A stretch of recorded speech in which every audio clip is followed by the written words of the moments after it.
Assalamu alaikum wa rahmatullahi wa barakatuh. Walaikum assalam wa rahmatullahi wa Brother, my question is regarding Hajj. Can a person who has not yet performed Hajj do Hajj-e-Badal or not? What is Hajj-e-Badal? And the second question is posed by a non-Muslim regarding the rituals in the Hajj. When we throw stones, what is the relevance of that? And does in any way shaitan get affected by those stones or not? I mean, this was one of the things, and in that act, there are lots of people who die. I mean, what is the answer to that, as well as the first part But of the there was a question? question that a person who has not performed Hajj, and since Hajj is fard, can he do Hajj-e-Badal? First question. The second question is that when we stone the Jamrat, does the devil get hurt, and don't people get killed? So what's the reason? As far as the first question is concerned, that can a person who has not done Hajj do Hajj-e-Badal? No, he cannot do. Hajj-e-Badal means doing Hajj on behalf of somebody else. Maybe the person is alive, he may be sick, he physically cannot perform all the rituals of Hajj. So surely he can say that here I'm giving you money. Just because I'm physically not fit, I'm asking somebody else to go. As far as the second part of the question is concerned, that when we stone the Jamrat, does the devil get hurt? See, here we have to realize that when we stone the Jamrat, it is not that physically we are causing a damage to the Satan. It is symbolic. That means we are against the devil. That is there, and we know that the devil always strives to take us on the wrong path. So when we are stoning the Jamrat, we are actually symbolically agreeing that we are against the devil and we want to fight against him because he is an avowed enemy to us. As far as the last part is concerned, that while stoning the Jamrat, many people die, etc. That's the reason the government is making facilities. The government is giving more facilities where people can stone, and yet there may not be a stampede, etc. But if you analyze, brother, previously when people used to go for Hajj, maybe 50 years back, 100 years back, 200 years back, more people used to die as compared to today. Today, about 2.5 million perform Hajj every year, on average. 2.5 million people perform Hajj every year. Previously, it was less than 1 million.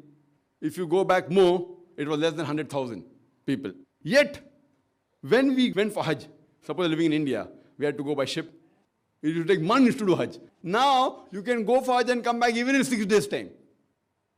Minimum even less than that. On average, they take 2 weeks to 3 weeks, so that they want to go to Medina, etc.